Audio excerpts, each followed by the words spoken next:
Hello നമസ്കാരം, welcome to Saji's flower time. നമ്മളിതാ തലക്കറിയായിട്ടാണ് വന്നിരിക്കുന്നത് കേട്ടോ. മോതയുടെ തലയാണ്. 1 കിലോ മോത, 1 കിലോ അല്പം കൂടുതലുണ്ട്. മോതയുടെ തല എടുത്തിട്ട് നമ്മൾ കടയിൽ നിന്ന് തന്നെ കട്ട് ചെയ്യിച്ചു. കാരണം നമ്മുടെ വീട്ടിൽ മോതയുടെ തലയൊക്കെ കട്ട് ചെയ്ത് വരുമ്പോൾ അല്പം സമയം എടുക്കുകയും ചെയ്യും, ഇത്തിരി ബുദ്ധിമുട്ടാണ്. അപ്പോൾ മോതയുടെ തല എടുത്തിട്ട് നന്നായിട്ട് കട്ട് ചെയ്ത് തന്നു. അപ്പോൾ അത് നമ്മൾ ചെറിയ ചെറിയ പീസാക്കി നന്നായിട്ട് മീറ്റ് ഉണ്ട് കേട്ടോ. പക്ഷേ ഈ തലക്കറിക്കുള്ള പ്രത്യേകത എന്ന് വെച്ചിട്ടുണ്ടെങ്കിൽ അതിൻ്റെ ബോണൊക്കെ, അതിൻ്റെ എല്ലൊക്കെ കിടന്നിട്ട്, മുള്ള് കിടന്നിട്ട് അതിലൊരു നല്ല ടേസ്റ്റ് വരും. പ്രത്യേകിച്ച് മലയാളീസിനൊക്കെ എപ്പോഴും നല്ലത് ഇഷ്ടം മുള്ളോട് കൂടിയ അല്ലെങ്കിൽ എല്ലോട് കൂടിയ വിഭവങ്ങളാണ്. ഇംഗ്ലീഷുകാർ പോലെയല്ലല്ലോ.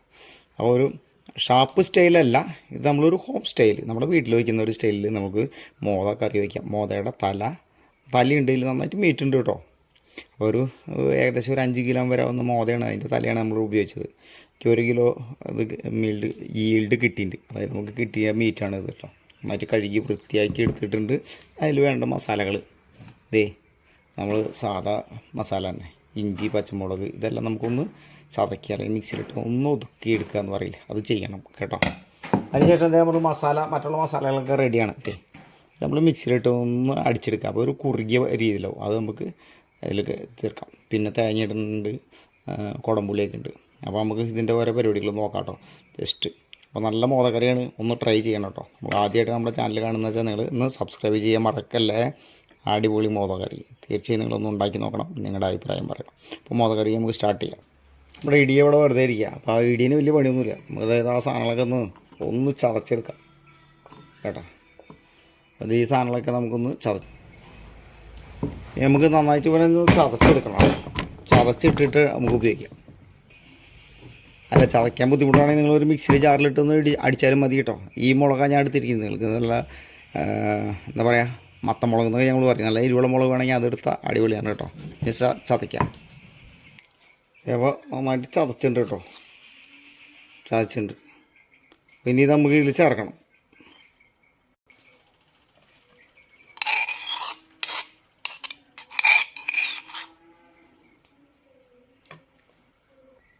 നമുക്ക് വേണ്ട മസാലയാണ് കേട്ടോ എടുത്തിരിക്കുന്നത്. ഒരു പ്ലേറ്റിലെടുത്താൽ നിങ്ങൾക്ക് സുഖമായിട്ട് കാണും ചെയ്യാത്തത്. ഞാൻ കല്ലുപ്പ് ഉപയോഗിക്കുന്നത്. കല്ലുപ്പ് നല്ലതാണ്, അയഡൈസിലല്ല എന്നുള്ളൊരു പ്രത്യേകത ഉള്ളൂ. കല്ലുപ്പ് ഒരു രുചി കൂടുതലുണ്ടെന്ന് എനിക്ക് തോന്നിയിട്ടുണ്ട്. 2 ടീസ്പൂൺ മല്ലിപ്പൊടി നമ്മൾ വീട്ടിൽ ഉണക്കി പൊടിക്കുക നല്ലതായിരിക്കും കേട്ടോ. അപ്പോൾ അഴുക്കോ കെമിക്കലൊക്കെ ഉണ്ടെങ്കിൽ അല്പം കുറവ് കിട്ടും. അപ്പോൾ അതാ കാശ്മീരി ചില്ലി പൗഡർ ഒന്നും എല്ലാം എടുത്തിരിക്കുന്നത്, എരിവുള്ള പൗഡർ. അല്പം എരിവ് കൂടുതൽ വേണ്ടവർ നിങ്ങൾക്ക് കൂടുതൽ ചേർക്കാം. മഞ്ഞൾപ്പൊടി, നമ്മുടെ കറി അല്പം മഞ്ഞ കളറാണ് കേട്ടോ, വറ്റിച്ചതല്ല, ഇത്തിരി തേങ്ങാപ്പാൽ ഒഴിക്കുന്നുണ്ട്. അപ്പോൾ മുളക് പൊടി ഒരു 1/2 ടീസ്പൂൺ എടുത്തിരിക്കുന്നത്, അതായത് 3 ഗ്രാം എന്ന് വരാവുന്ന രീതിയിൽ. ഇത് നമുക്കൊന്ന് മിക്സിയിലിട്ട് ഒന്ന് കറക്കിയെടുക്കാം, മിക്സാക്കാം.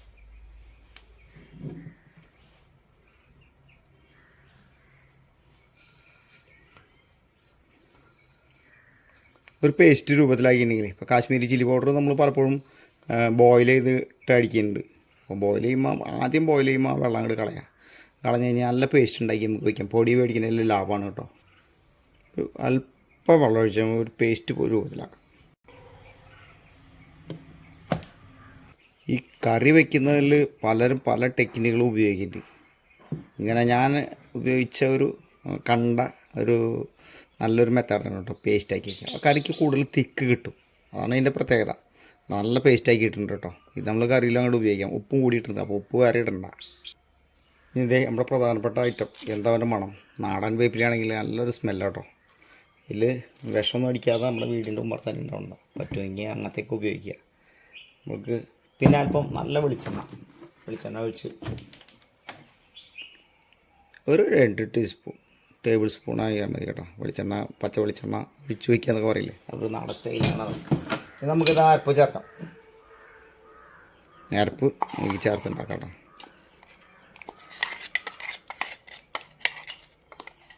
ഇതൊന്ന് അല്പം വെള്ളം ഒഴിച്ചിട്ട് നമുക്ക് ഇതിൽ ഒഴിക്കാം.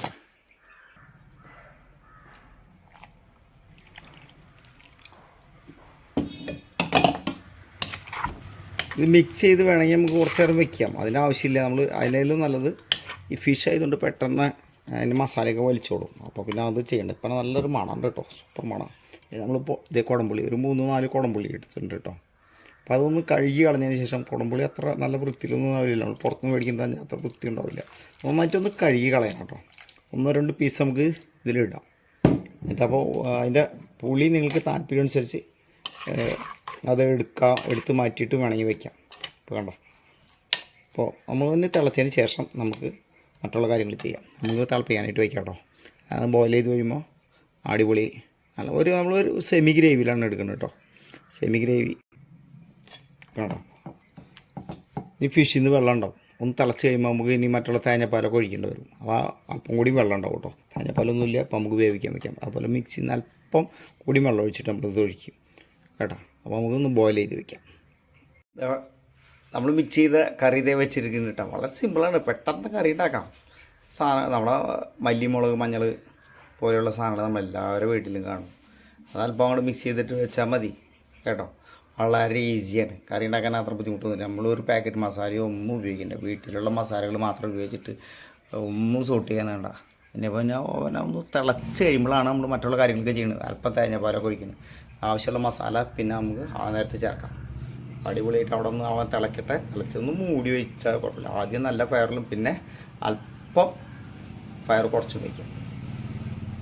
നമുക്കിനി മീൻ കറിക്ക് വേണ്ടി അല്പം തേങ്ങാപ്പാലും ഇത് റെഡിയാക്കണം. നല്ല കട്ടി തേങ്ങാപ്പാൽ ഒഴിക്കുക കേട്ടോ. ഓക്കെ, നമ്മൾ തേങ്ങ അരയ്ക്കാനായിട്ട് നോക്കാം കേട്ടോ. നന്നായിട്ട് അരച്ച് കഴിഞ്ഞിട്ട് നല്ല കട്ടിയുള്ള തേങ്ങാപ്പാൽ എടുക്കണം. അതിന് വേണ്ടി നമ്മൾ തേങ്ങ ഒരു മുറി തേങ്ങ, അതായത് വലുപ്പം അനുസരിച്ച് ഒരു 100-150 ഗ്രാം ചെറിയ തേങ്ങയാണ് നമ്മൾ ഉദ്ദേശിക്കുന്നത് കേട്ടോ. അത് നമ്മൾ ഒന്ന് മിക്സിയിലിട്ട് അടിച്ച് കഴിഞ്ഞാൽ നല്ല കട്ടിയുള്ള പാൽ, ഒരു പാല് മതി. നല്ല കട്ടിയുള്ള തേങ്ങാപ്പാൽ ഒഴിച്ചാൽ മതി കേട്ടോ. അപ്പോൾ അതിന് വേണ്ടി നമ്മൾ മിക്സിയിലിട്ടിന് അല്പം വെള്ളം ഒഴിച്ചിട്ട് അടിപൊളിയായിട്ട് അരച്ചെടുക്കാം.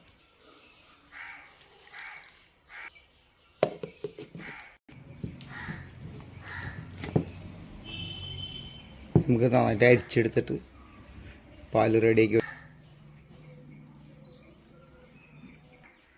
ഈ കാക്കകളുടെ കാര്യമേ, കാക്ക പുറത്തുനിന്ന് കരയ്ക്കുന്നുണ്ട്. മറ്റേത് നമ്മൾ പുറത്തൊക്കെ അരി അല്ലെങ്കിൽ നെല്ലൊക്കെ വെയിലത്ത് വയ്ക്കുമായിരുന്നു, അവർ കുറച്ച് കഴിക്കുമായിരുന്നു. ഇപ്പോൾ ഒന്നുമില്ലല്ലോ അവർ കഴിക്കാനായിട്ട്.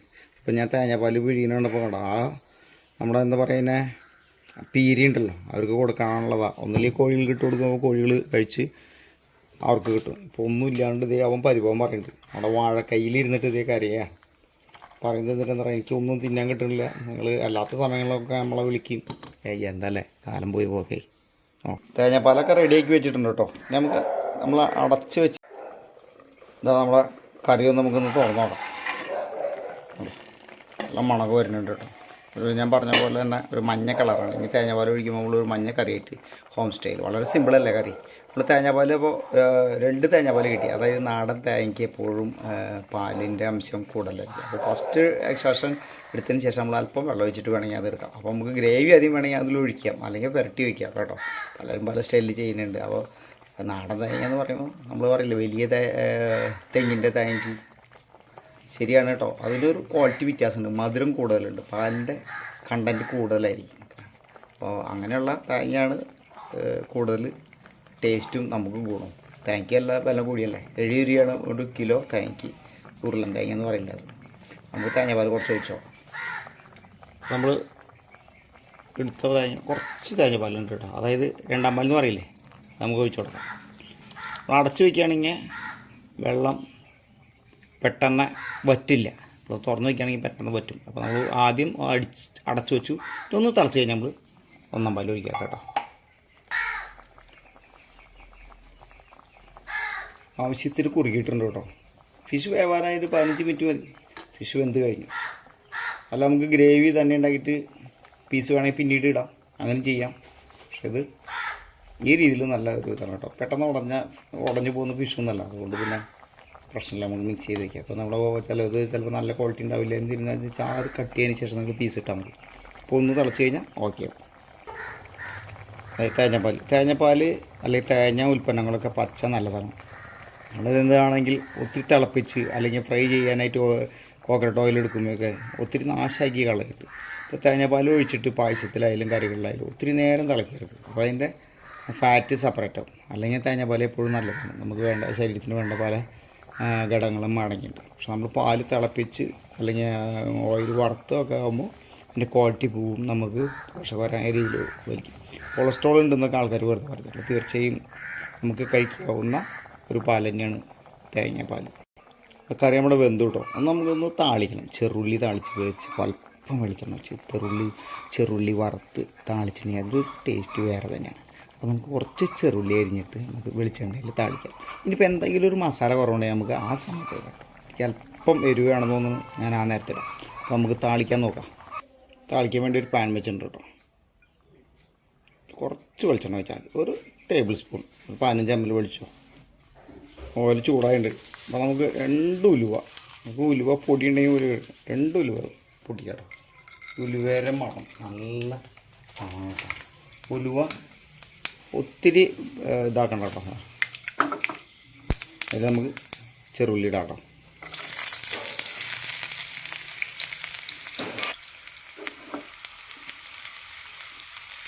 താളിക്കുമ്പോൾ പ്രത്യേകം ശ്രദ്ധിക്കേണ്ട, ഒന്നും നമ്മൾ കരിക്കരുത് കേട്ടോ.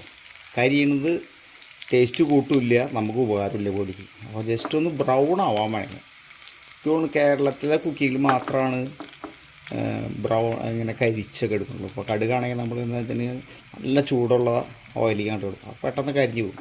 ഒരു ദിവസം എത്ര കാർബൺ നമ്മുടെ വയറ്റിൽ ചെല്ലുന്നുണ്ട് അല്ലേ, ഒന്ന് ജസ്റ്റ് ഒന്ന് ആലോചിച്ചോളൂ അല്ലേ. അതിൻ്റെ ആവശ്യമുണ്ടോ? പ്രത്യേക ടേസ്റ്റ് കൂടുമോ? ഇല്ല. അതുപോലെ ഒനിയനായാലും നമ്മൾ ചമ്മന്തി അരയ്ക്കാനായാലും മറ്റുള്ള കാര്യങ്ങൾക്കൊക്കെ ഒനിയൻ ബ്രൗൺ ആക്കണം, നമ്മൾ കുത്തി കാച്ചുന്നതിലൊക്കെ ഒനിയൻ ഒത്തിരി കരിയിക്കണം, അതിൻ്റെ ആവശ്യമില്ല. നമ്മൾ താളിക്കുന്ന സിസ്റ്റം തന്നെ എപ്പോഴും ഹെൽത്തി അല്ല എന്നൊന്നും നിങ്ങൾ മനസ്സിലാക്കാം കേട്ടോ. ടേസ്റ്റ് കൂടും, പക്ഷേ കരിച്ചതുകൊണ്ട് ഈ 2 ഗുണമില്ല. ചെറുള്ളി താളിച്ച് കഴിഞ്ഞാൽ അതിൻ്റെ ഒരു മണം അല്ലേ, നല്ല മണമാണ് അല്ലേ.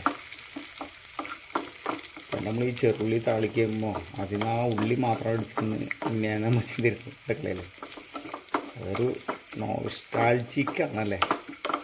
അപ്പോൾ നമ്മൾ ബ്രൗൺ ആയാൽ മതി കേട്ടോ, ഒരിക്കലും അത് കരിയരുത്. കരിയുന്നത് എപ്പോഴും നമുക്ക് ഉപകാരത്തിൻ്റെ ഏതെങ്കിലും ദോഷം ചെയ്യും. അതുപോലെ ഓയിലിൻ്റെ കണ്ടൻറ്റ് ആവശ്യമുള്ള മാത്രം ചെയ്യാം, അല്ലെങ്കിൽ നമ്മൾ മിക്സ് ചെയ്ത് എടുത്ത് വയ്ക്കുകയായിരിക്കും ബെസ്റ്റ്. അപ്പോൾ നല്ലൊരു ഗോൾഡൻ ബ്രൗണിലേക്ക് എത്തുമ്പോൾ നമ്മൾ ഇടണം. അപ്പോൾ നല്ല മണമായിട്ടോ, ഉലുവയൊക്കെ ഇട്ട് കണ്ട് നല്ലൊരു മണം വരുന്നുണ്ട്. ഞാനിപ്പോൾ അത് വേപ്പിലിടുകയാണ് കേട്ടോ, കാരണം ഏകദേശം ബ്രൗണായി, ആ വെള്ള കളർ മാറും ചെയ്തു. ഇനി കരിക്കുന്നതിലേക്ക് നമ്മൾ നിർത്തുന്നത്, അപ്പോൾ വേപ്പിലിടുക. വേണമെന്ന് അതിന് ഞാൻ ഇപ്പം മുളക് പൊടി ഇതിലിടാം കേട്ടോ, അതും കരിയാതെ നോക്കണം. നമുക്ക് ഇതിലേക്കിടാം, നമ്മുടെ കറി റെഡിയായി. കറിയിലേക്കിടാം, അടിപൊളി കറി റെഡി. നിങ്ങൾ തീർച്ചയായും ഒന്ന് ഉണ്ടാക്കി നോക്കണം. അടിപൊളി ഒരു തലക്കറിയാണ്, തനി നാടൻ സ്റ്റൈലിൽ പെട്ടെന്ന് ഉണ്ടാക്കാവുന്ന ഒരു കറി. തീർച്ചയായും നിങ്ങളുടെ വീട്ടിലുണ്ടാക്കി നിങ്ങളുടെ അഭിപ്രായം പറയാൻ മറക്കല്ലേ. Thank you to everybody. Bye. അടിപൊളി കറി റെഡിയാണ് കേട്ടോ. തീർച്ചയായും നിങ്ങളെല്ലാവരും നാടൻ സ്റ്റൈലിൽ വയ്ക്കുന്നത് തലക്കറി, ചെറുള്ളിയുടെയും നല്ല ഉലുവയുടെയൊക്കെ നല്ല മണം വരുന്നുണ്ട്. സജീസ് ഫ്ലേവറിൽ അടിപൊളി ഒരു തലക്കറിയാണ്, മോദ തലക്കറി നാടൻ സ്റ്റൈൽ. ഉണ്ടാക്കി നോക്കുക, നിങ്ങളുടെ അഭിപ്രായം പറയാം.